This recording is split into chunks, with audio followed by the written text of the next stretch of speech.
Hello everyone, I am Rimita. Welcome to another video of horror R. आज हम बात करेंगे एक डिस्टर्बिंग मूवी की जिसका नाम है बाइट, जो आई थी 2015 में। ये एक बॉडी हॉरर फिल्म है जिसको IMDb पे रेटिंग मिली है 4.9 और गूगल यूजर ने इसे 68% लाइक किया है। अगर आप चैनल पे नए हैं तो चैनल को सब्सक्राइब कर लीजिए और बेल आइकन दबाइए ताकि आने वाले सारे वीडियो के नोटिफिकेशंस आपको मिलते रहें। मेरे चैनल पे आपको हर कंट्री की हॉरर मूवी के साथ रियल इवेंट की वीडियोस भी मिलेंगी। तो चलिए निकल पड़ते हैं आज के इस हॉरर कोस्टर राइड पे।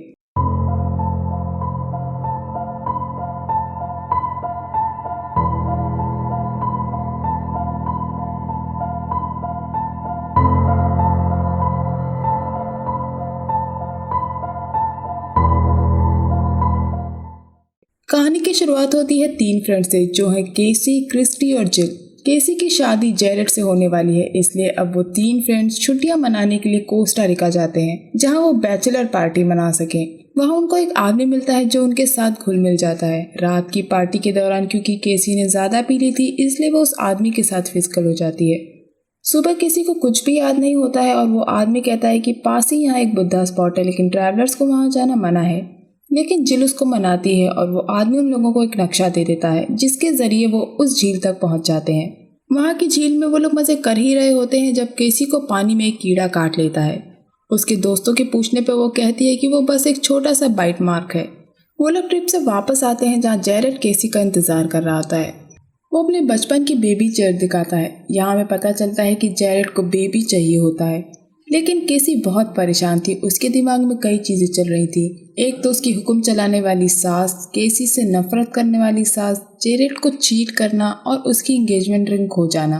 केसी को दिखता है कि उसके शरीर पे बाइट मार्क्स बढ़ने लगे हैं। केसी अपने लैंडलॉर्ड के घर जाती है जो कि उसकी होने वाली सास थी। इस सीन को देख के पता लगता है कि जेरेड की माँ केसी को एकदम पसंद नहीं करती है। वो नहीं चाहती है कि जेरेड केसी के साथ शादी करे।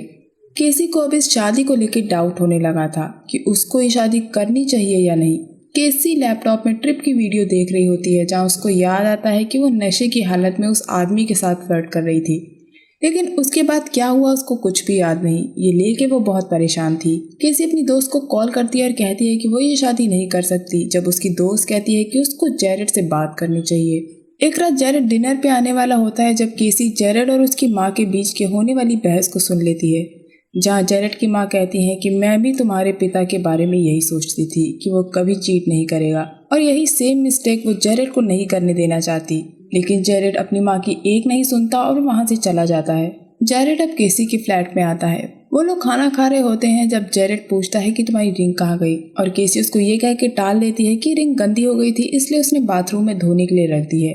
और यहाँ केसी की तबीयत खराब होने लगी थी। उसको उल्टी हो जाती है जिससे पस बाहर आता है। जेरेड के पूछने पे वो कहती है कि वो एकदम ठीक है।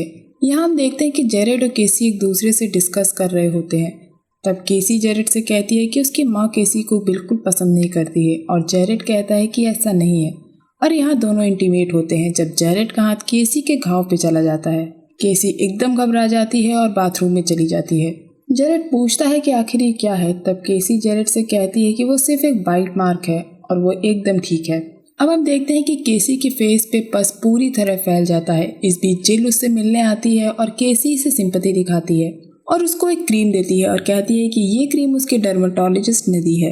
केसी अब कुछ भी खा नहीं पा रही थी। जब भी वो खाती थी उसको उल्टी हो जाती थी और उसकी उल्टी से पस निकलता है और उसका फेस अब पूरी तरह सफेद पड़ गया था। उसके नेबर ये बात नोटिस कर लेते हैं, लेकिन केसी उनको भी ये कह के टाल देती है कि मच्छर के काटने का निशान है, और शायद इसी के असर से उसका फेस सफेद पड़ गया है। केसी ट्रिप के बाद से ही बीमार रहने लगी थी। ये बात जब वो क्रिस्टी से शेयर करती है तो वो कहती है कि शायद केसी प्रेग्नेंट है। अब केसी अपना प्रेगनेंसी टेस्ट करती है। केसी का वो घाव अब और बद से बदतर हो गया था। अब केसी उस घाव से पीछा छुड़ाना चाहती है, जहाँ वो अपने घाव को रगड़ के छुड़ाने की कोशिश करती है, लेकिन कोई फायदा नहीं। उस घाव से खून और पस निकल रहा था। और यहाँ केसी को पता लगता है कि वो प्रेग्नेंट है। एक दिन केसी नहा रही होती है जब उसको एक सपना आता है जहाँ उसके फ्रेंड और बीएफ उसको सरप्राइज पार्टी देते हैं और बार बार एक ही शब्द दोहराते हैं, बेबी बेबी। तब केसी के लोअर पार्ट से कई सारे पस से भरे बॉल बाहर आ जाते हैं, जिन्हें उनके दोस्त और बीएफ पैर से कुचलने लगते हैं, और केसी उनको ऐसा करने से रोकती है और यहाँ उसका सपना टूट जाता है। सपना टूटने पे केसी का चेहरा और बदल गया था और वो घबराई हुई बाहर आती है। और यहाँ हम देखते हैं कि घर का नज़ारा एकदम डिस्टर्बिंग होता है और बहुत ही घिनौना। घर पूरा पस से भर जाता है और घर के हर कोने में पस के बॉल बिखरे होते हैं। तब दरवाजे पे जेरेड की माँ आती है। किसी को नहीं पता कि दरवाज़ा खोलना चाहिए या नहीं, लेकिन उसको दरवाज़ा तो खोलना ही पड़ेगा। किसी जैसे तैसे कपड़े पहन के दरवाज़ा खोलने की कोशिश करती है और तभी मिरर में देखती है कि अब उसकी पूंछ भी निकल रही थी। अब इस हालत में केसी दरवाज़ा कैसे खोले। जेरेड की माँ दरवाज़ा खोल के अंदर आ जाती है और घर की हालत देखती है। जेरेड की माँ केसी से कहती है कि वो एक स्लट है। वो जेरेड को मिट्टी में मिला रही है और वो जानती है कि केसी जेरेड के बच्चे की माँ नहीं बनने वाली। वो पूछती है कि आखिर ये बच्चा किसका है। केसी जेरेड की माँ को चेतावनी देती है और उसको वहाँ से चले जाने के लिए कहती है, लेकिन जेरेड की माँ नहीं सुनती। अब केसी का बिहेवियर बदलने लगा था। वो एक कीड़े की तरह सर मोड़ती है। वो जेरेड की माँ पे हमला कर देती है और उसका गला दबाने लगती है। तभी केसी अपने मुंह से एक पस की धार फेंकती है, जिससे जेरेड की माँ का फेस जलने लगता है और उसके फेस की स्किन निकल जाती है और खून आने लगता है, मानो जैसे केसी ने उसके फेस पे एसिड फेंक दिया हो। और जेरेड की माँ की वही मौत हो जाती है। केसी इस हादसे से एकदम शॉक हो जाती है और जब वो पस से भरे बॉल उठाती है तो पता लगता है कि वो दरअसल अंडे हैं। अब केसी जेरेड की माँ को बाथ टब में छुपा देती है।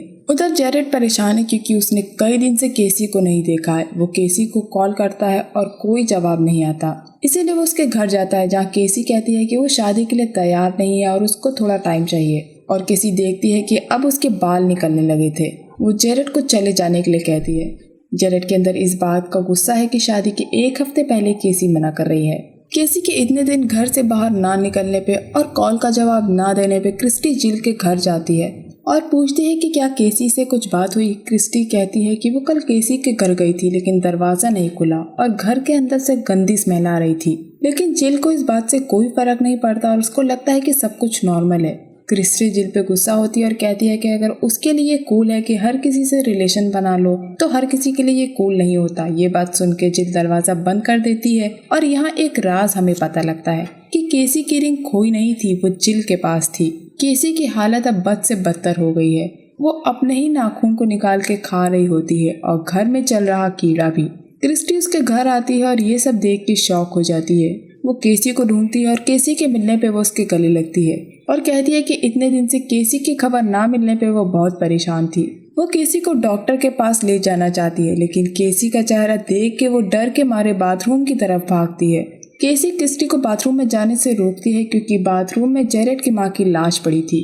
क्रिस्टी अपने आप को बाथरूम में बंद कर लेती है और वहाँ उसको जेरेड की माँ की लाश दिखती है और घबरा के उसका फोन टब में गिर जाता है। वो टब से फोन निकालती है और केसी दरवाजा तोड़ के अंदर आ जाती है और क्रिस्टी को चुप रहने को बोलती है, लेकिन केसी के हाथ से निकल रहा पस क्रिस्टी का मुंह बंद कर देता है। वो जहर अब क्रिस्टी पे असर करने लगा था।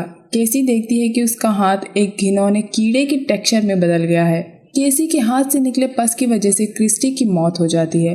केसी क्रिस्टी की मौत से बहुत दुखी थी क्योंकि वो क्रिस्टी को मारना नहीं चाहती थी। इसके बाद हम देखते हैं कि जिल जेरेड को अपार्टमेंट में नीचे मिलने के लिए बुलाती है, जहाँ वो केसी की वीडियो क्लिप दिखाती है जब वो ट्रिप पे उस आदमी के साथ रूम में गई थी। ये देख के जेरेड का दिल टूट जाता है और जिल उसे समझाती है कि केसी उसके लायक नहीं थी। वो बताती है कि वो जेरेड को पसंद करती है और वो दोनों इंटीमेट हो जाते हैं। और ये सब केसी को सुनाई दे रहा था क्योंकि अब उसके सेंसेस इंसान की तरह नहीं थे, वो और तेज हो गए थे। वो जोर से चिल्लाती है, तभी जिल और जेरेड को उल्टी हो जाती है और जिल जेरेड को छोड़ के वहाँ से चली जाती है। अब केसी एक मॉन्स्टर में बदल गई थी। जिल इस बात से तकलीफ में है कि वो जेरेड के साथ फिजिकल हुई और वो केसी के घर जाती है। अंदर जाने पे वो भी शॉक हो जाती है। आई होप जैक एंड जिल नहीं, सॉरी, सिर्फ जिल को ये पता लग गया था कि सब कुछ नॉर्मल नहीं है। जब जिल अंदर आती है तो केसी उसको बेहोश कर देती है और बांध के बैठा देती है। होश आने पे जिल केसी की हेल्प करने के लिए बोलती है, लेकिन केसी जिल को वो वीडियो दिखाती है जो जिल ने ट्रिप पे बनाया था जब केसी नशे की हालत में थी। इस वीडियो से पता लगता है कि केसी भले ही नशे की हालत में थी, लेकिन वो उस आदमी को बार बार पास आने से मना कर रही थी। लेकिन वो आदमी उसको रूम में ले गया और जिल ये सब शूट कर रही थी। दोस्तों, जिल ने ही ये वीडियो क्लिप बनाई थी। अब केसी कहती है कि जिल ने ये सब होने दिया क्योंकि वो चाहती थी कि केसी सफ़र करे या फिर वो जेरेड को पाना चाहती थी। अब जिल एकदम हक्का बक्का रह गई थी ये जान के कि केसी को ये सब पता लग गया है और जिल अपने आप को बचाने की कोशिश करती है, लेकिन केसी उस पर चिल्लाती है और उसको हर्ट करती है। केसी जिल को बताती है कि जब जिल और जेरेड इंटीमेट हो रहे थे तो उसने ये सब सुन लिया था। अब वो जिल से कहती है कि वो जेरेड को बुलाए। और जिल जोर से चिल्लाती है और जेरेड केसी के अपार्टमेंट आ जाता है। अंदर आने पे जेरेड भी एकदम शॉक हो जाता है उसके घर की हालत देख के। वो जिल को बंधा हुआ पाता है और उसको छुड़ाने की कोशिश करता है और तभी केसी उसके पीछे खड़ी होती है।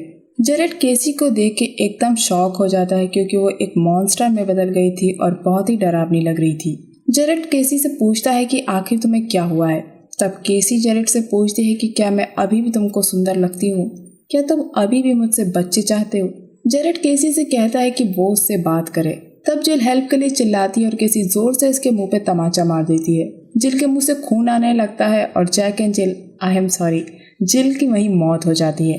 केसी जेरेड पे हमला कर देती है और जेरेड किसी तरह केसी पे काबू पाता है। केसी अभी भी यही कहती है कि इट्स जस्ट अ बाइट मान, जेरेड क्या तुम मेरी मदद करोगे, और जेरेड मान जाता है। तभी केसी अपनी पूंछ से जेरेड को डंक मार देती है। केसी जेरेड पे वापस हमला करती है और जेरेड उसके सीने में लकड़ी घुसा देता है और फिर खुद को बचाने के लिए जेरेड केसी के मुंह में किक्स मारता है जिससे केसी का मुंह टूट जाता है और उसकी मौत हो जाती है। क्योंकि केसी ने जेरेड को डंक मार दिया है इसलिए जेरेड अब चलने फिरने में असमर्थ है। वो किसी तरह अपने घर पहुंचता है और 911 को कॉल करता है, लेकिन वो 911 को कॉल नहीं कर पाता है और उसके हाथ से फोन गिर जाता है और जेरेड पैरालाइज हो जाता है और वहीं बैठ जाता है। हमें दिखाया जाता है कि एक हफ्ते बाद पुलिस वहां आई है, पूरी बिल्डिंग को इन्वेस्टिगेट कर रही है। पुलिस को वहां केसी के साथ जिल, क्रिस्टी और जेरेड की माँ भी मरे मिलते हैं। बचाव कर्मी जेरेड के घर की तरफ जाते हैं और अब कुछ लोग आगे आते हैं और वहां के जालों को काटते हैं। जैसे ही वो लोग जेरेड के पेट की तरफ देखते हैं, उसका पेट पूरा भरा हुआ और फूला होता है। उसके पेट से कई अंडे निकलते हैं और उन अंडों से कीड़े निकलते हैं और वहां खड़े लोगों को काट लेते हैं। फिर कुछ टाइम बाद हमें दिखाया जाता है कि दो लड़कियां जॉगिंग के लिए निकल रही हैं और वो भी एक वेकेशन मनाने के लिए बाहर जा रही हैं, जब उनमें से एक लड़की को एक कीड़ा काट लेता है और उस कीड़े को देख के पता लगता है कि ये वही कीड़ा है जिसने केसी को काटा था। यानी अब मतलब साफ है कि अब वो लड़की भी इन्फेक्टेड हो जाएगी और एक मॉन्स्टर में बदल जाएगी। तो दोस्तों अब मैं आपको इस मूवी की डिटेल बता दूं। दरअसल जेरेड भी इन्फेक्टेड हो गया था, इसीलिए उसको उल्टियाँ हो रही थी जिसमें पस आ रहा था। क्योंकि एक सीन में हमें दिखाया जाता है कि जेरेड के यूरिनेट में ब्लड आ रहा था। क्योंकि जेरेड केसी के साथ फिजिकल हुआ था इसलिए वो इन्फेक्शन अब जेरेड को भी लग गया था।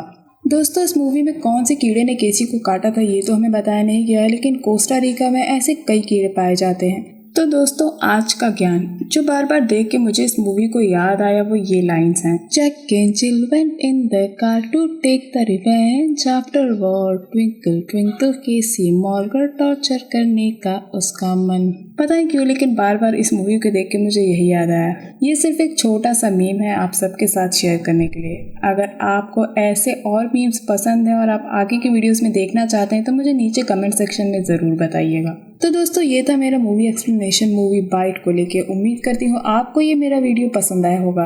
अगर आपको मेरा ये वीडियो पसंद आया है तो आपको पता है कि क्या करना है, लाइक शेयर और सब्सक्राइब। तो जल्दी से इस वीडियो को लाइक शेयर और सब्सक्राइब कर दीजिए। चलिए मिलते हैं अगले वीडियो में, तब तक के लिए stay safe, keep hunting, lots of love.